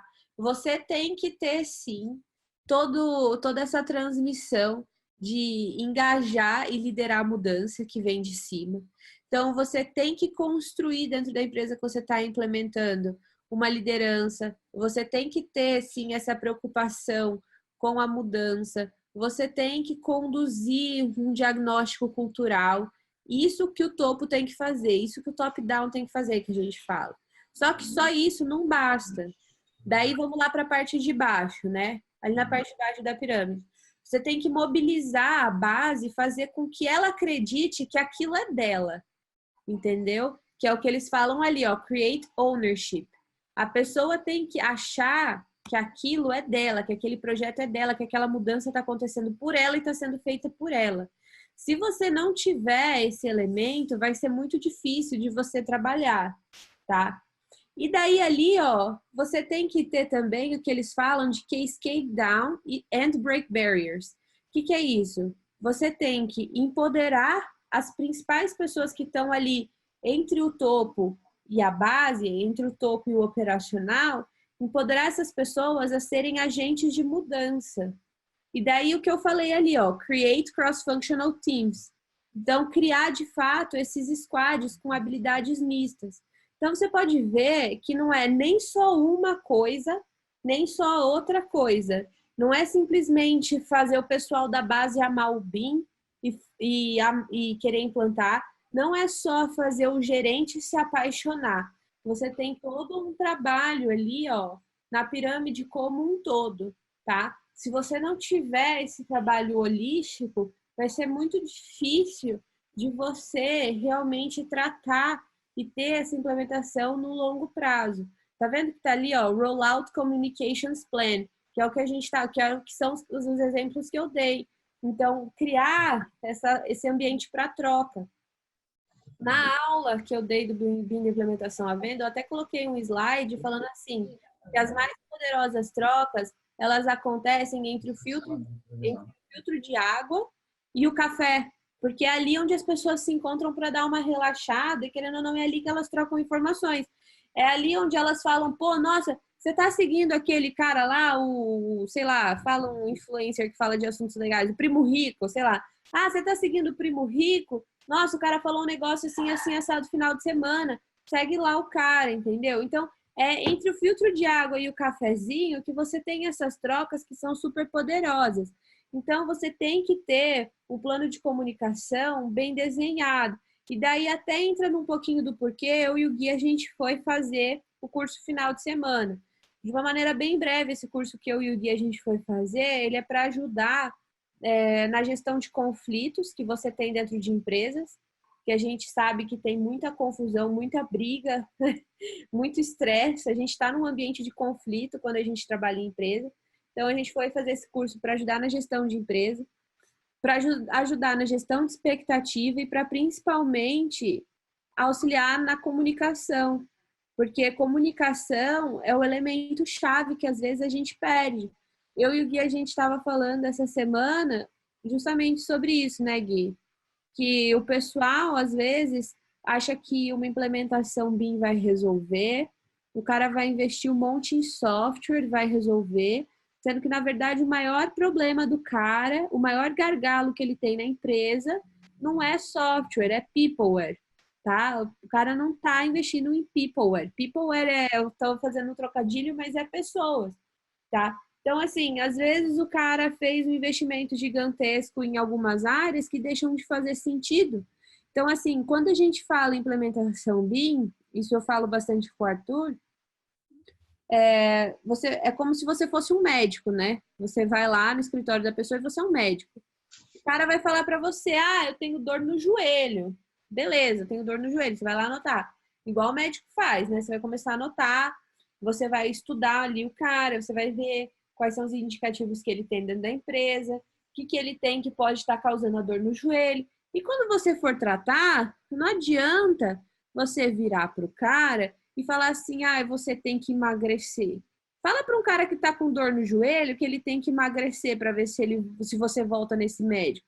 Você não volta, você quer um analgésico, você quer alguma coisa que vai te resolver rápido. Você foi claro no seu gargalo. Não adianta você falar que o cara tem que ir num nutricionista e fazer trabalho e ir na academia para ele diminuir o peso, que vai diminuir a dor, que ele não vai querer voltar em você. Ele vai procurar outro especialista. E a mesma coisa na implementação BIM, tá? O cara vai procurar você com uma dor no joelho. E você tem que resolver essa dor no joelho. E a dor no joelho, geralmente, é comunicação e cultura. Não necessariamente é software, tá? O cara vai insistir falando que é software, mas por quê? Porque todo mundo que apresentou o software para ele falou que resolvia sintomas do problema central dele, que na verdade é comunicação. O cara que apresentou o software para ele, apresentou o software para ele como se fosse resolver os problemas de comunicação dele. Só que o que acontece? Uma pessoa burra com uma ferramenta continua sendo uma pessoa burra. Se você dá uma ferramenta super poderosa na mão de uma pessoa que é burra, ela vai multiplicar a burrice. Então, às vezes, você tem que trabalhar justamente dentro desse aspecto cultural, porque às vezes esse é o maior gargalo. Na verdade, não é às vezes. 99% do tempo, o problema cultural é o maior problema que a gente tem, principalmente a nível de indústria, tá? Alguém quer fazer algum comentário? Alguém tem alguma coisa para acrescentar sobre isso? Eu posso dar o compartilhamento aqui. Só a questão que essa história do que a pessoa ela acha que vai resolver com o software é porque é muito mais simples para quem está lá em cima dizer que fez o que podia ser feito quando ele compra o software. Ele está se livrando da culpa. Então ele fala, não, com dinheiro eu resolvo. Eu compro o software, então meu produto resolvido. O problema não está resolvido, aí ele fala assim, olha, eu fiz o que podia. Entendeu? Essa é a forma do gestor lavar as mãos, porque ele não consegue gerir, nem consegue identificar, que é a questão da comunicação, como você falou. Sim, sem dúvida. Então, assim, o software ele é como se fosse a pessoa que quer resolver tudo no curto prazo e não resolve nada no longo, né? Uhum. Assim, lógico, você tem que tomar o analgésico, mas você tem que fazer a dietinha, né? Fala aqui. Não, e o exemplo que eu dou do software é porque isso daí eu achei muito interessante. E, assim, primeiro eu escutei da Mari falar, né, que você fala de BIM sem falar a palavra BIM, é tipo o Clube da Luta, né? Você não fala do... Você não fala do Clube da Luta. Então, você fala do BIM sem falar de BIM. E a empresa, a GEI, ela tomou essa iniciativa, ela contratou uma pessoa que é extremamente experiente com BIM. Ela, inclusive, é mentora do Autodesk Las Vegas. Ela nem palestra mais, que já passou mais de 10 anos palestrando. Agora ela é mentora. O Arthur estava conversando, né, que ela apareceu para mentorar no processo de palestrante. E ela falou assim, na hora de escolherem o cargo para ela, decidiram não usar a palavra BIM. Aí eu fiquei impactado com isso, que eu falei, poxa, mas o que a gente faz é BIM, só que como é com infraestrutura, não é building, edificação, a gente fugiu disso daí. Cara, quando a gente fugiu do BIM, tipo, tudo que a gente está fazendo é BIM sem falar BIM, é uma coisa de doido. Porque eu falei, isso tudo que eu estou fazendo no CAD, o fluxo de trabalho, até, tipo, eu uso as referências externas no CAD, mas é tudo com a mentalidade da informação. Então, tipo, veio de um cliente é um tipo de referência. Então, toda a modelagem da estrutura do desenho, falei, eu estou usando o AutoCAD, mas a quantidade de pensamento que vai em cima disso é algo assim extraordinário. E aí, quando fala também do software de implementar, a gente está usando 2018, porque eles querem esperar no mínimo passar um ano de testes para que tipo erros sejam corrigidos e que, enfim, o software se ajuste para a gente implementar na empresa. Então, agora está entrando o Revit 2019, que o Revit 2019 foi lançado ano passado, em 2018, né? Então, o Revit 2019 está entrando agora em agosto, quando já lançou o Revit 2020? Acho que já. Ou tá Já, né? pelo menos. Tanto que eu nem sei, porque tipo, a gente sempre está um ano atrás. Então, olha que fluxo, né? Tipo, e aí, como na empresa a gente não fala BIM, eu não relaciono com BIM, é engraçado, mas é exatamente tudo isso, né? Não, tem assim até uma empresa que eu trouxe como palestrante na última semana BIMEX. Não sei, ele apresentou na sexta-feira antes de você, Gui. O nome dele é Alessandro Baguinha, é uma empresa que chama EFM. Essa empresa é uma empresa italiana e eles estão trabalhando com várias empresas grandes aqui no Brasil, como a BIM e a Fiocruz. A BIM não, a L'Oréal e a Fiocruz. E o que acontece? São empresas de grande porte. E daí eu conversando com o Alessandro, né, que ele trabalha tanto na parte comercial como também na parte de gestão, eu falei para ele, como é que você aborda os seus clientes? Porque eu tenho essa regra muito clara para mim. Quando eu vou falar de BIM, eu falo como se não fosse BIM. Tá? Eu geralmente evito muito esse termo. Ele falou para mim, Mariana, eu nunca falei de BIM na minha vida. Porque BIM é um processo interno que eu uso, mas meu cliente não precisa saber disso. Eu falo que eu vou entregar. E isso é uma sacada super interessante. E fala Aquele seu exemplo do médico, Mari. Qual foi o exemplo do médico? Ai, é o exemplo que você fala assim, eu não sei se foi você, mas enfim, Foi. mas é o médico da cirurgia, né? Tipo, quando pergunta assim, o que que você, digamos que esteja com problema no joelho e no caso seja cirúrgico, você vai perguntar, tipo, pro médico. O seu tendão direito, com o nome XPTO, não sei o quê. Eu vou ligar com o seu tendão esquerdo, eu vou fazer um corte milimétrico de 3, pontos centímetros. E daí ele começa a falar todos os termos complicados e técnicos médicos e você vai falar assim, ok, eu vou viver? É o que você quer saber, qual que é o risco que eu tenho? A anestesia vai doer? Quantas horas são? Você não quer saber o que o cara vai fazer no seu joelho. Você não quer saber qual que é o nome da placa de titânio que ele vai pôr na sua perna. A Entendeu? espessura da placa de titânio, agora tá até pensando. Nada, você quer saber se vai doer ou não. Então, assim, é super interessante isso também quando você fala em cultura interna. Pô, às vezes você vira para um cara que está dentro da sua empresa, o cara é um projetista seu que tem 20 anos de experiência, tá? O cara tem 20 anos de experiência. Você vira para ele e vende para o cara falando assim, a gente vai trabalhar com BIM. O cara já vai olhar para você e vai falar assim, pô, a competência que eu tenho não vai servir mais para ele. Então, ele automaticamente já cria uma barreira mental. Então, assim, quando você fala em cultura, até a cultura de disseminação interna tem que ser feita com muito cuidado. Porque o que acontece? Eu não sei se eu já falei disso ou não para vocês, mas a gente tem aquela curva de adoção de tecnologia, né? E dentro da. Acho que o José já ouviu falar porque ele assistiu a aula, os outros não, não estão muito por dentro. Mas a gente tem aquela curva de adoção de tecnologia. Como é que rola aquela curva de adoção de tecnologia? Ela tem as pessoas que entram rápido, as que são a early majority, né? Ela é tipo uma barriga, assim, aquele gráfico de adoção de tecnologia. Daí a gente tem uma maioria a gente tem uma minoria que adota cedo, a gente tem uma maioria que adota cedo, a gente tem uma maioria que adota tarde, e daí a gente tem os atrasados. Então, por isso que é uma barriguinha, tá? E daí essa curva, ela pode ser mais espalhada ou ela pode ser mais concentrada, dependendo da velocidade que você faz essa implementação. E essa adoção da tecnologia, ela depende de cinco elementos, tá? 5 elementos que depende, depois a gente pode fazer uma outra live falando disso, mas basicamente tem um elemento que é simplicidade e tem mais um elemento que estou tentando abrir aqui para vocês para ver se eu mostro. E tem mais um elemento que é muito interessante, que é justamente a compatibilidade. Achei aqui, eu vou compartilhar só mais um slide, daí a gente vai encerrar essa live que já está fugindo do controle. Vou compartilhar minha tela aqui. Não, e Mário, eu tenho que dizer, porque eu pelo menos eu já mudei o assunto, mas você sempre voltou, porque sempre volta para essa questão, a disseminação do conhecimento. Tudo que a gente fala da comunicação dentro do escritório é essa cultura, então não tem como desvencilhar, né? Não. Então, aqui, ó, os fatores que vão afetar a taxa de adoção de qualquer tecnologia são esses, tá? Vantagem relativa, compatibilidade, simplicidade, experimentabilidade e observabilidade. Esses são os 5 elementos sempre, beleza?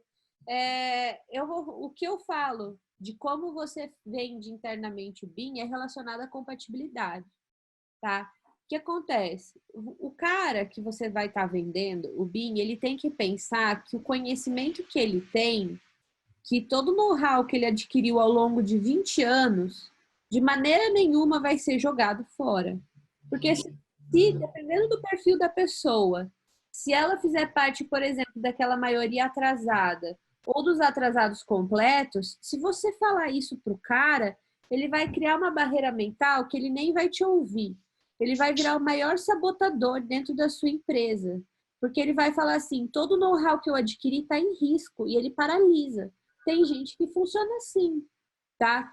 É uma minoria que vai falar assim, ai não, é novo, legal, vamos tentar, tá? É uma minoria. Se você tá falando com um cara de 20 anos, 15 anos, 10 anos de experiência, ele pode se sentir facilmente ameaçado e sabotar todo o seu processo.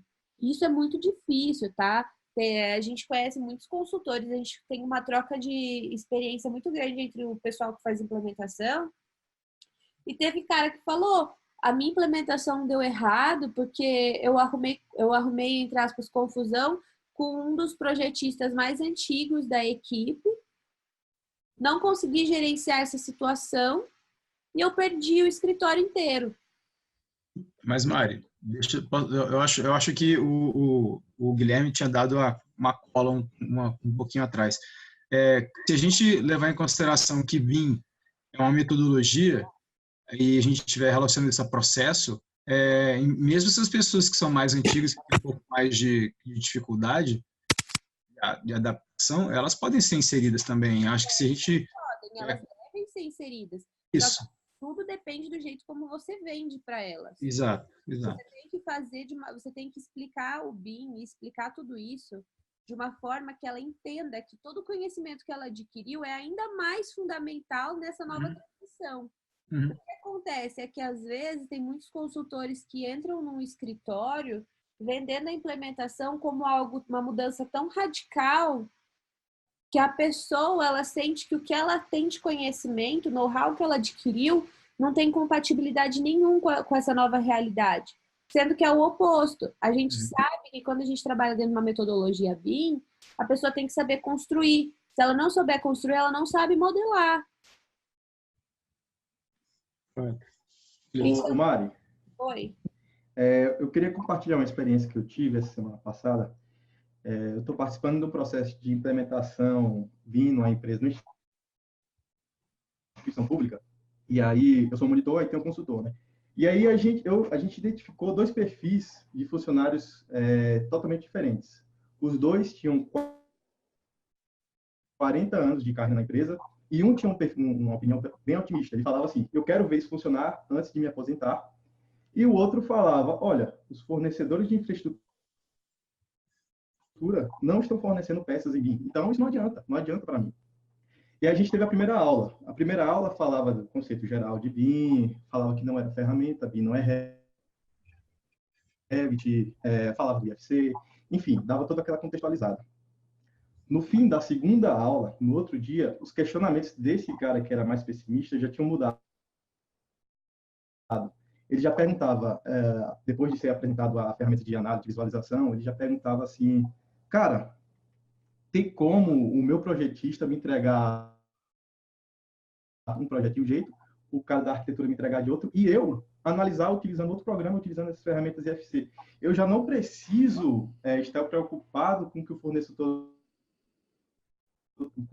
está me dando. Se eu contratar as pessoas certas, terceirizar, né, que é o caso de instituição pública licitar, eu vou receber isso e vou poder fazer minhas análises. Então, o questionamento, o mindset dele, ele tinha acabado de mudar apenas com... Agora sim, tem um detalhe.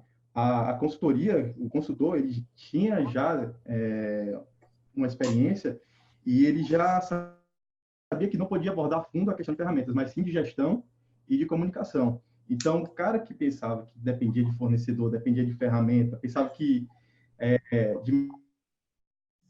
dimensionamento das tubulações dele lá, que era uma empresa de saneamento, ele falava, pô, como é que dimensiona no Revit? Ele não vê assim, não é o Revit que vai dimensionar suas coisas, sua infraestrutura. Não é bem assim, não é tudo a tela do Revit. Você continua utilizando a sua ferramenta, ela tem que ser BIM, e você vai ter o seu produto final para fazer suas análises. Então, ele já tinha um olhar mais otimista em cima da coisa. Não, exatamente. É o que eu falo. A gestão, ela é fundamental e por isso que eu falo, é o que o Gui falou, tudo volta para a gestão do conhecimento, sabe? Gestão do conhecimento, comunicação, cultura, entra tudo dentro desse pacote. E gestão de pessoas, gestão de conflitos, tem várias gestões que você tem que fazer e entender.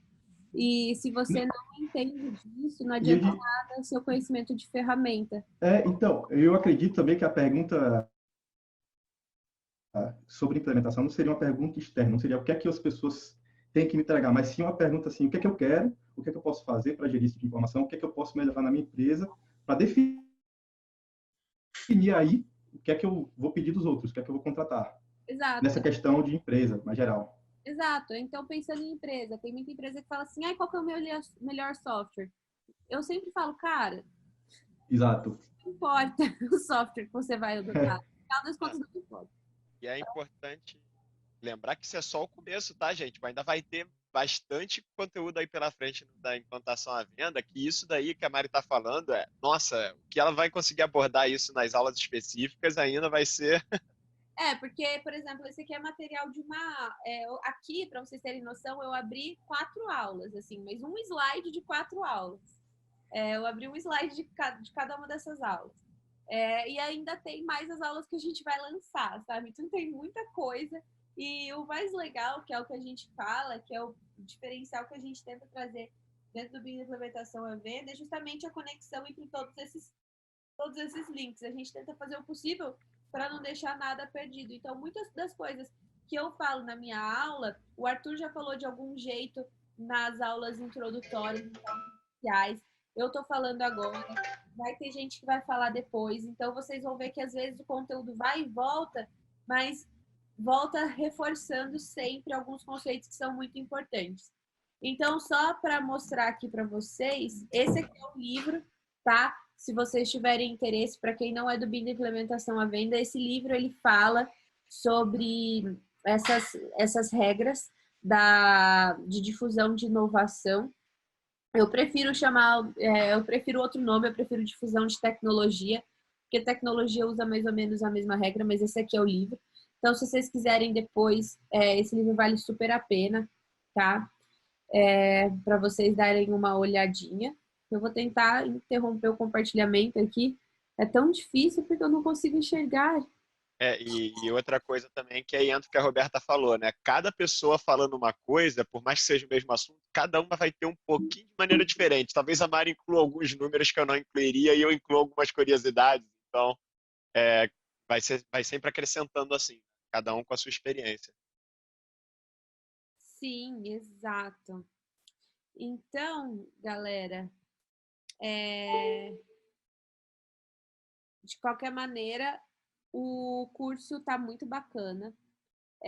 A colaboração de cada um, assim, o que cada um está trazendo, né, Gui, dentro do curso, está sendo fenomenal.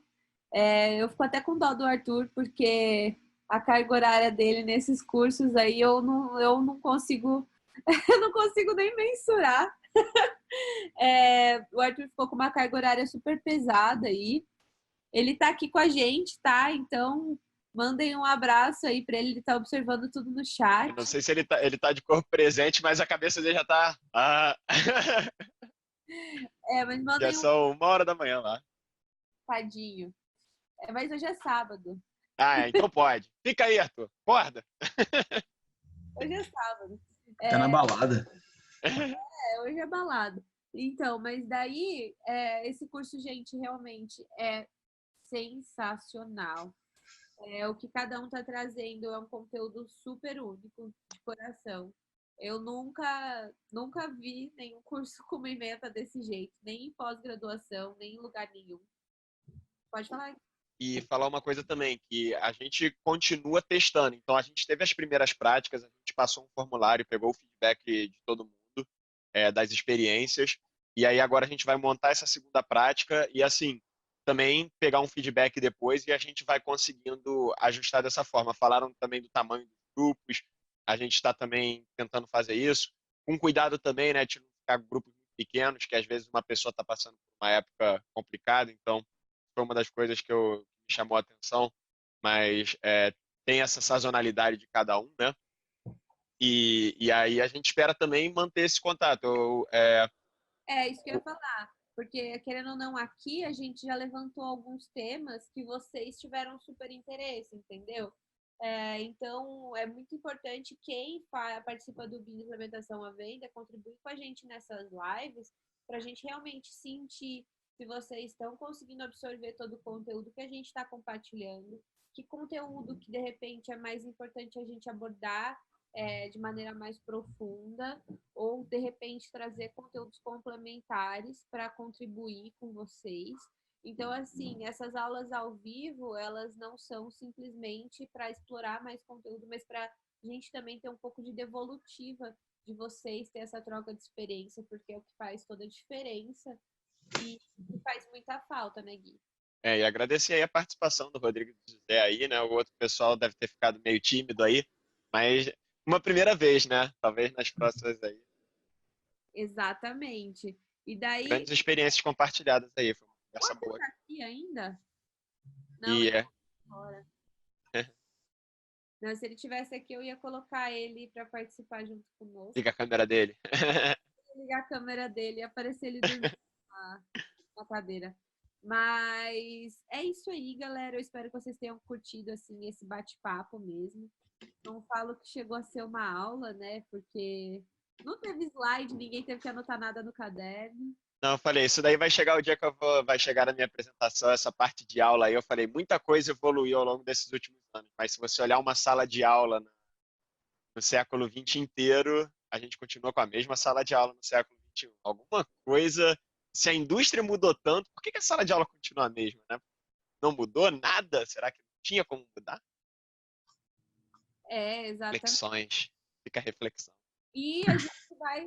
E a gente vai fazer um lançamento aqui nas próximas semanas. Ah, que o José já falou, então vai ter aí também a... Como é que é? Eita. Semana 4? Quarta semana Bean Experts. Spoiler! Eu li hoje de manhã cedo. Quarta semana Bean Experts para vocês. Com o Guilherme aí todo dia. Se o Guilherme me der a honra, eu vou participar com vocês também. Ah, mas vai participar. E vão ser, assim, palestrantes fenomenais. Tinha até um palestrante aqui acompanhando a live com a gente, mas ele também já saiu. E vai ser sobre... Você vai falar, Gui? Oi? Você vai Novas falar... tecnologias, a infraestrutura, aplicada à infraestrutura e obras públicas. Legal. Aê, glória a Deus. O José tá mandando mensagem no outro dia falando, e aí, saneamento? Direto. Vai ter palestra de saneamento. Vai ter palestra de... Agora sim, hein?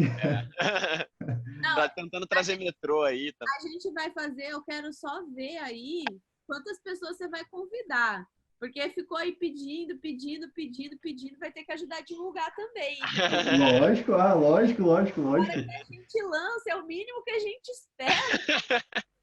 Pelo trabalho que teve, ajude a convidar, entendeu? Então é isso aí, galera. Eu espero todo mundo na Semana Bean Experts. A gente vai fazer mais uma live semana que vem.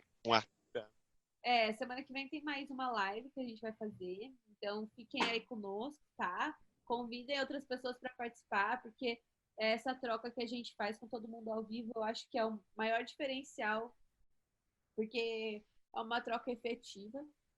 E é isso aí, galera. Até semana que vem. Já vamos preparando para a quarta semana Bean Experts. Anota aí, 2 a 8 de setembro. Se você vai viajar no feriado, leva o notebook junto, um roteador, entendeu? Se prepara, são só 2 palestrinhas curtinhas. Então é isso aí. O Mizumoto agradeceu a live, mas nós ficamos muito felizes com a sua presença, com a presença de todos que puderam pegar esse pedacinho do sábado de manhã. E vamos ficar antes de ter 3 horas de live, né? Porque já deram 2. Não, e agora a gente continua com a comunicação no WhatsApp, hein, gente? Lançando a prática semana que vem. Vamos rebuliçar isso daí. Vai todo mundo mudar de grupo, todo mundo conhecer gente nova. E tem um Slack público, tá? Quem não é verdade. De implementação à venda pode interagir com a gente lá no Slack. Não consegue tirar daqui? Dá um grito pra gente. Essa caixinha no Instagram ou no Facebook. E a gente passa para vocês o link. Aí vocês entram no Slack conosco. O guia está sempre tomando... Moto, desculpa. Tem que tampar. Eita. Não, relaxa, acontece comigo também. Quando eu uso também. Mas então tá bom, galera. Muito obrigada, viu? Muito obrigado. E aí, dá tchau aí. Aqui, desculpa, gente. Valeu. Nada, tudo bem. Tchau, tchau. Valeu, Tchau. tchau. Tchau.